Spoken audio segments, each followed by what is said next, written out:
All right, so let's give WordPress a shot. So again, if you want to use a different blogging platform, if you're used to like Blogger or whichever like public blogging platform you want to use, that's totally fine. If you're familiar with it and you're more comfortable that way, feel free to use it. If you've never made one before, this is probably the video for you. And WordPress is super duper simple, and that's kind of my personal preference. So if you just go to wordpress.com, you'll be greeted by this screen, and you can then start your website. You click that button for start your website, and then you need to type in an email address, a username, and password. Because my personal email address is already associated with a WordPress, I'm just gonna use this alternate one, and a username, something unique. So I'm just gonna do Swick Film History. So you guys can't use that one. And then a password. And create your account. You can save or don't save. And we're not even to the like username confirmation yet. It's going to ask you about a domain.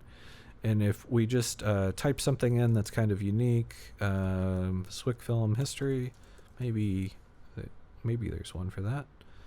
Okay, so here's where there's a bit of a caveat, right? So you could pay for swickfilmhistory.com, and it would cost you $18 a year after 1 year.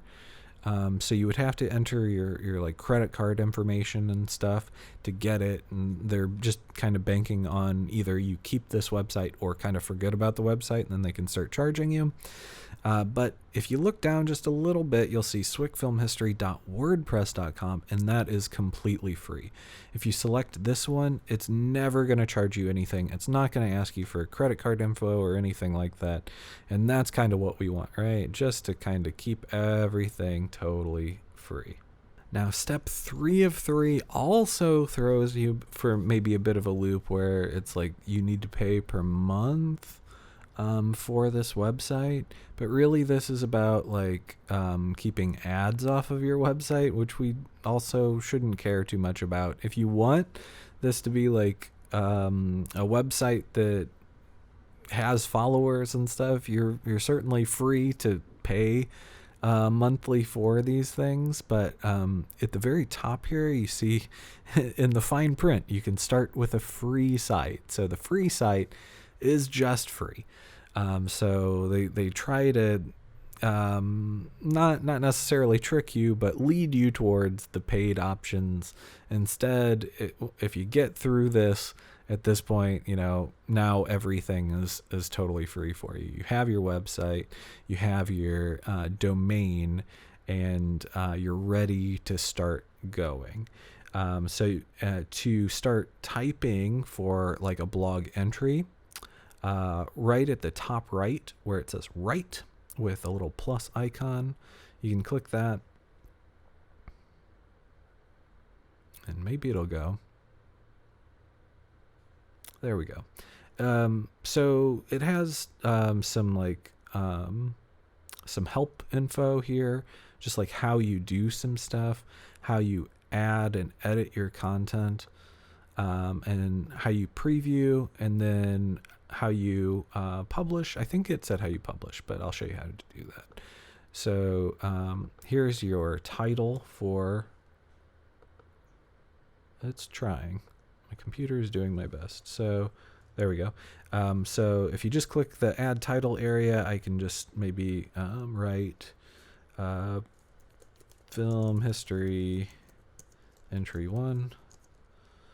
And, you know, you can name things clever names if you'd like, or name things the film that we watched or anything like that, depending on what you're actually writing about. Give it a title, and then you just start typing.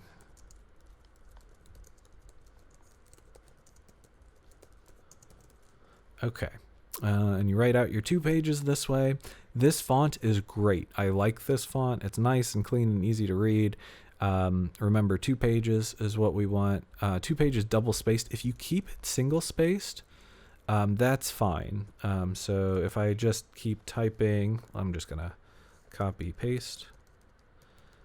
So that's double spaced. If you wanted to single space it, I'm sure there's options for that. If you prefer that, that's just fine. If you're really concerned about it, you can always copy and paste it into Word and see like how long it actually is if it was a double spaced paper and Times New Roman or whatever font you chose that's not like a crazy script font. That's fine. I'm not super concerned with it being exactly 2 pages. If it goes a little bit over, great. If it's a little under and it's very like concisely written and gets the idea across thoroughly, that's fine too. Okay, so if you're working on it and if you're not finished with it, but you're wanting to go away and come back to it and stuff, you can always save draft.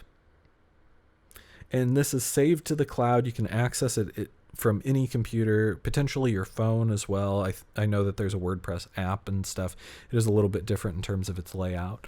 But this is saved, but no one can see it until you publish it. So this is a big thing that people tend to do early on if you haven't worked with WordPress before. And in my classes, people will write their blog entry but forget to publish it. And without publishing it, I can't see it, right? So what you're going to do this week is you're going to turn in your URL for your blog, and then you don't have to turn in your blog entries every week anymore. I'll just visit your blog from your URL every week and look at your new entry. So it makes things really convenient for us so long as you publish your writing. So when you finished it, you click publish. So now that this is published, it is now visible for everyone who would visit my website.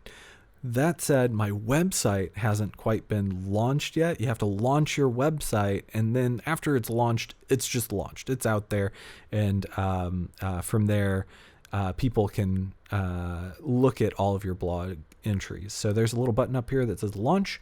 I'm going to go ahead and click that. And it's going to ask me again if I want to buy a domain. I don't. I'm going to skip the purchase. I'm going to start with that free site. Another fine print at the bottom. No thanks. I will stick with swickfilmhistory.wordpress.com. Okay. Now it looks like it has been launched.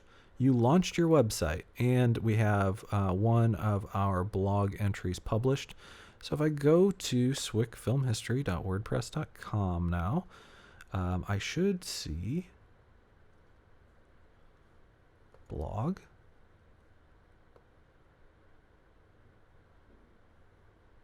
There we go. If I just move down a little bit on my, if I click on the blog, go down, now I see film history entry 1, and here's all the reading and stuff. There are introduce yourself example posts. There's 3 of those. Not sure why there's 3 of those right now, but we can go ahead and get rid of those really quickly. So on the left side here, we're going to click on site and then posts, and we're going to see all of our posts here. And for whatever reason, they gave us introduce yourself 1, 2, and 3. We're just going to delete those. Click on those 3 little dots next to them, and off they go. Now all we have is film history entry 1. So if I refresh this page, which is my website,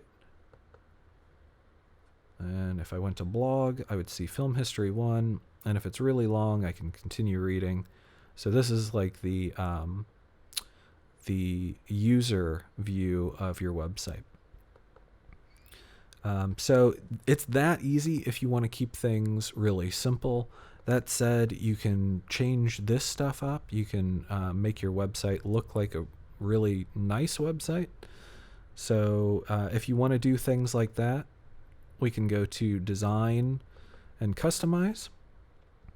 And over here, we can change things like the site title, which is probably pretty important. So I could just call this maybe Trevor's film history blog. We can also create logos. We can add logos and save them. So there's a lot of options for you to kind of customize this thing and make it look as nice as you want. Again, this isn't a requirement, but it is kind of helpful just to have like a nice looking website, and you can draw some experience here for potential websites in the future. Okay. There's all sorts of like widgets that you can add to it and stuff too. You can add your social media stuff. You can add a contact page. You can get people to subscribe, so they get email notices when you write new things. I will probably subscribe to it if you set that up. All that stuff is available to you right there. There's also things like you can see comments from people if you enable those things. You can see where your web traffic is coming from if you get readers from other countries and stuff, which you may actually get. If your writing is engaging, you may get regular readers. Also, one other thing I want to show you if you want to do things in here, if we go back to posts and we look at our film history entry, number 1, that's going to load up for us. There we go. If we want to edit this, if we find that there's an error here, we can switch it back to draft, and it unpublishes our post. So maybe you publish just a little bit too quickly, and you want to fix something. It's totally possible to do it. You don't have to like make a new one and copy and paste or anything like that. You can just send it back to the draft before publishing again. So if I noticed that I had errors with spacing, which I do, I could fix all that stuff. But you can also do some really cool stuff in here that can make your blog entries a lot more engaging by adding some pictures. Super duper simple in WordPress. So if I just like search for an image, so we're going to look at this film soon. Trip to the Moon, and we look at images, and we find something that maybe we like. We can just copy the image and go back to our blog and just paste it. So Control V is paste. I think you might be able to right click and paste. No, Control V for paste. Okay, and there it is. There's our image within our blog post, and it looks pretty good there, but if I needed to maybe resize it or something, we could just grab the edge. And if you need to write a caption, you can write a caption. Trip to the Moon. Simple as that. So adding some multimedia can make your blog a whole lot more engaging and more interesting, and sometimes even easier to read, to kind of break up some paragraphs and stuff. And it's also sometimes really helpful to have like a reference where you can maybe write a whole paragraph about the image that we're seeing, and it can really help reinforce your ideas that way. So certainly helpful to do that. You can potentially add video and stuff to WordPress too. You can get very in-depth with this stuff. So feel free to poke around and experiment. But I think that these are the bare essentials that you'll need to create your blog and make it look semi-nice. So when you have this done, this is one of your very first assignments, you will be required to submit your blog URL to me. And we're going to do this via email. It may be a little bit of trouble since there are so many of you, but I do want to make sure that you have the ability to email me. So that whole idea of maybe you get caught in my spam filter, we're going to try to weed that issue out very, very early. So before next week, I need your blog URL, and it should look something like this: something.wordpress.com. Whatever you've chosen there. And if you do have something.com, you paid for it. Maybe you aren't paying for it until a year from now, but Remember, that is something that's going to cost. And if you have something.blogger.com or however Blogger sets things up, that's fine too. But definitely email it to me, and I will give you a quick response back that just says, like, got it. And you'll be added to my Excel sheet. And every week, I'm just going to visit your website, your WordPress website or Blogger website, and look for your writing there. So you never have to resubmit anything in terms of like a text file or anything like that. But do make sure you publish your blog entry, and also, just for due diligence, go to your website and go to the blog page there and make sure that you can read it and it looks right. But hopefully this was helpful for you if you've never created a WordPress.com website before, and you needed some help navigating all of those menus that want you to pay for the website and stuff. It's gotten a little bit harder to navigate those things than previous versions, but it's also a little bit easier to use the website. So hopefully that balances things out a little.